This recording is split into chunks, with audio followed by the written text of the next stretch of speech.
Llegamos a Samuel.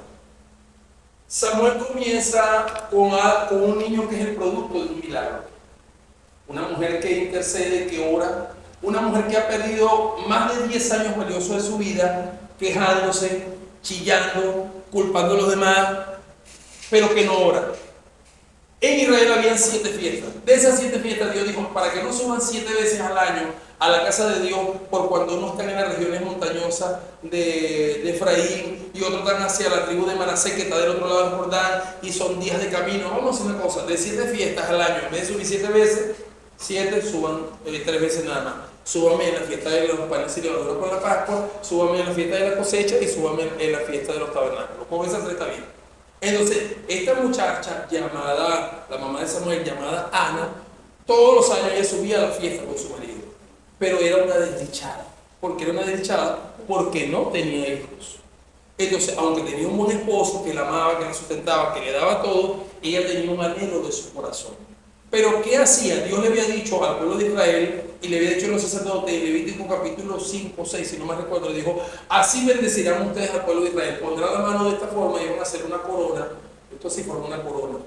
Y entonces iban a decirle, Jehová te bendiga y te guarde, Jehová y ponían la mano, después que la gente dejaba la ofrenda y presentaba su expiación y todas las cosas, el sacerdote declaraba una bendición y esa bendición lo arropaba. Pero ¿qué hacía Ana? Ana, en vez de buscar esa dirección de Dios, en vez de subir al templo a adorar, en vez de subir a posarse en la presencia de Dios, ella todo el tiempo andaba con el caucho pichado, ella todo el tiempo andaba con ese calamar, ella todo el tiempo andaba con esa lloradera, ella todo el tiempo andaba con esa amargura. Y entonces incluso el día de la gran comelona tampoco comía. Entonces por eso su esposo le decía, pero come, y ella no comía.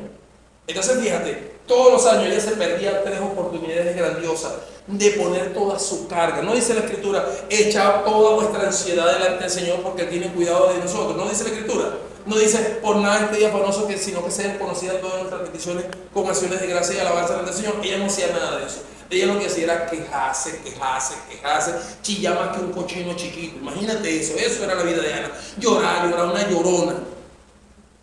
Y no aprovechaba la oportunidad de 3 veces al año de la presencia de Dios. Pero un día,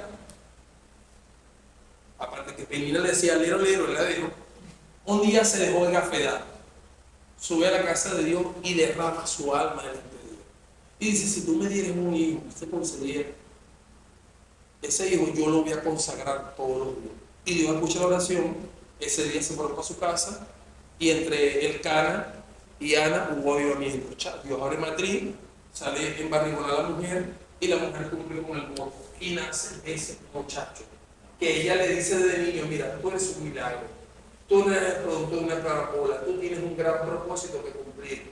Yo era una mujer estéril y no iba a dar hijos, y Dios se apiadó de mí y me dio este hijo, y por lo cual yo necesito cumplir este voto. Tú vas a ser un hombre consagrado al Señor. Y le inculca eso en los primeros 4 o 5 años.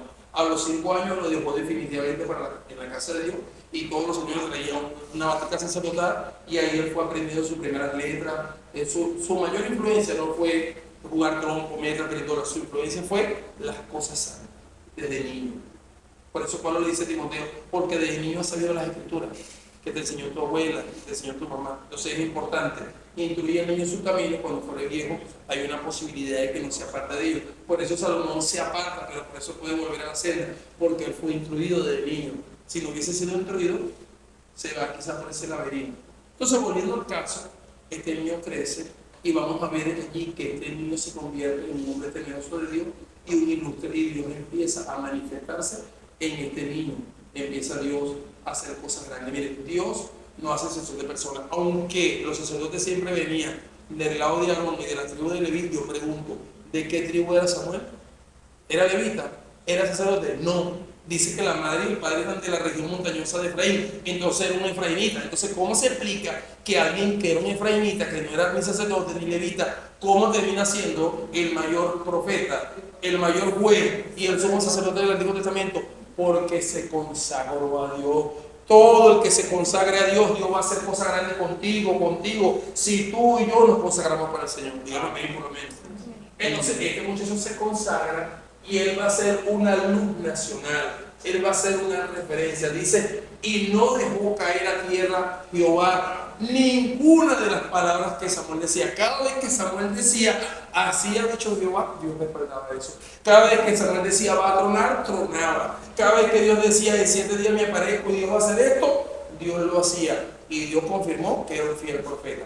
También vemos algo aquí, lo que es el principio de sujeción y autoridad. Cuando él tiene la primera revelación, él no conocía a Dios. Dios se le manifiesta y dice que él iba continuamente donde el sumo sacerdote. Mira, ¿para qué me llame? El sumo sacerdote le dijo, no, no te estoy llamando. Y así continuamente, hasta que el sumo sacerdote le dio una lección, le dijo, mira, ve y acuéstate y haz como las primeras veces, dormidito. Y si la voz te vuelve a llamar, presta atención y di, habla Señor, porque tu siervo tiene el oído atento, tu siervo oye. Y vino la voz, dice que él se acostó como las otras veces, y luego llegó Jehová y se paró. Fíjate el asunto, él se acostó y Jehová se paró. Y entonces le habló y le dijo, y le dio todo el diseño que iba a pasar con la casa de Elí, porque iban a ser quebrantados por su pecado. Dice que ese día se paró temprano, pero tenía temor de decirle el asunto de Elí. A la final se lo dijo. Y el problema de Elí, que Elí es un débil, es un flatulento, es un hombre falto de carácter, que en vez de decir, wow, sí, voy a corregir a mis hijos, no. Él dijo, Jehová, bueno, Jehová haga lo que mejor le parezca. No, él debió haberle dicho, hijo, usted se me va a desertar, usted me guarda esa guitarra, usted no me ministra más, usted se sienta aquí, vamos a conversar, vamos a arreglar esto. Usted o se me casa, no corre, ¿qué es lo que van a hacer usted con su vida? O sea, él debió haber puesto orden, no puso orden. Entonces, por no poner orden es que Dios da un dictamen de decir que a la final va a cortar a los 2 hijos de este sacerdote y a la descendencia de ese sacerdote, y me voy a proveer de un sacerdote fiel que ministre siempre en mi presencia, refiriéndose a Samuel. Y entonces vamos a ver el contraste allí entre una casa que desciende y una casa que asciende. ¿Estamos claros de ahí? Entonces, ¿por qué se necesitaba luz para una nación? Porque se iba a establecer una monarquía. Entonces se necesitaba alguien que tuviera luces, que tuviera revelación, que tuviera conocimiento. El hombre más ilustre y más ilustrado del Antiguo Testamento es el Señor Samuel. De hecho, cuando se pierden las asnas y todo eso aquello, dicen, vamos donde el vidente. Esa palabra vidente, que luego se tradujo como profeta, también se conocía como el hombre insigne. Entonces, el hombre insigne en Israel era Samuel, era el más culto, era el más preparado, intelectual, emocional, espiritual, político. Era un hombre ético que cuando está a punto de entregar el ministerio dijo, testifiquen de mí si yo le he quitado algunos medios, si yo a alguien le debo real, si yo a alguno le pedí el burro prestado y no se lo devuelvo, si a alguno le he comprado alguna vez que sí yo no se lo he pagado. O sea, él estaba pendiente de todo. Y él sabe lo que dijo el pueblo, no, nunca nos ha robado, nunca nos ha defraudado, nunca nos ha quitado ni un caramelo, tal cual. Pero hay un problema, tú pusiste a tus hijos y tus hijos les gusta el merequeteo. Entonces esa también va a ser parte de la explicación de por qué es necesaria la monarquía. Entonces, quien instaura la monarquía es Samuel, porque conoce las leyes del reino, porque Samuel ha estudiado toda la Torá y conoce todo el Antiguo Testamento. Todos esos 5 libros, él tenía un perfecto entendimiento de lo que Dios había dicho y cómo se tenía que hacer. Entonces, él instauró la primera monarquía, pero como era un pueblo que acaba de salir de la oscuridad todavía del libro de los jueces y un poquito del libro de los Ruth, que el Ruth también es el tiempo de oscuridad de los jueces, el pueblo todavía no creía, no entendía, y por eso es que cuando ungen a Saúl, la gente de nuevo se fue a través de sus campiñas. Y Saúl es ungido rey y él mismo como que no entiende que es rey, y él se va también a criar caballo y ganado, eso lo deja hasta que viene y ve que el pueblo está todo triste y hace lo que hace y Dios lo respalda, y entonces ahí es donde la gente dice, no, como que sí es rey. Y las primeras incursiones de Saúl las van a hacer muy bien porque está dejándose dirigir por un Samuel. Por eso siempre necesitamos a alguien que nos guíe, que nos dirija. No podemos ser llaneros solitarios, así no nos guste, siempre hay alguien que tiene que dirigir. ¿Estamos? Entonces él se va a dejar dirigir los primeros años por David y le va a ir muy bien, perdón, por Samuel, y le va a ir muy bien. Pero después llega un momento que lo que empieza a hacerse poderoso, se hace independiente, empieza a confiar en sus finanzas, empieza a confiar en su ejército. La Biblia dice, no, así ha dicho el Señor, no es con espada ni con ejército, sino con mi Santo Espíritu. Entonces vemos ahora a un Saúl que confía en su ejército, porque antes Israel no tenía ejército. Es un Saúl que confía en su fuerza, y entonces ahí van a venir las consecuencias de la debacle. Entonces nace una gran nación, se instituye la monarquía, muere Saúl, aparece el personaje de David. David empieza gobernando con justicia y con luz, manda a traer el arca, primero lo traen desordenadamente, lo que va a ser una celebración nacional se convierte en un duelo nacional, en un luto nacional, porque Dios perfora a Usa, y entonces muere. A partir de ahí David toma los correctivos y dice, por no haberlo hecho dentro del orden, como Dios no había dicho, Dios no quebrantó, vamos a hacerlo dentro del orden. Y empieza a establecer el orden. Y cuando empieza a establecer el orden, empieza a hacer guerra. Y cada vez que David salía a la batalla, por todos lados tenía victoria. Y se lee 3, 4 veces que consultaba, pero era que siempre David consultaba.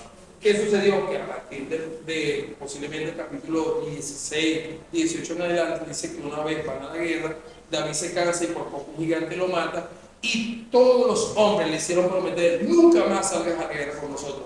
Ese fue un error táctico, porque dice que en el tiempo que los reyes salen a la guerra, los reyes siempre debían salir a la guerra. Ellos le dijeron, no salgas a la guerra para que no apaguen la lámpara. Ese no era el diseño divino. ¿Ves? Un soldado siempre tiene que estar en pie de batalla.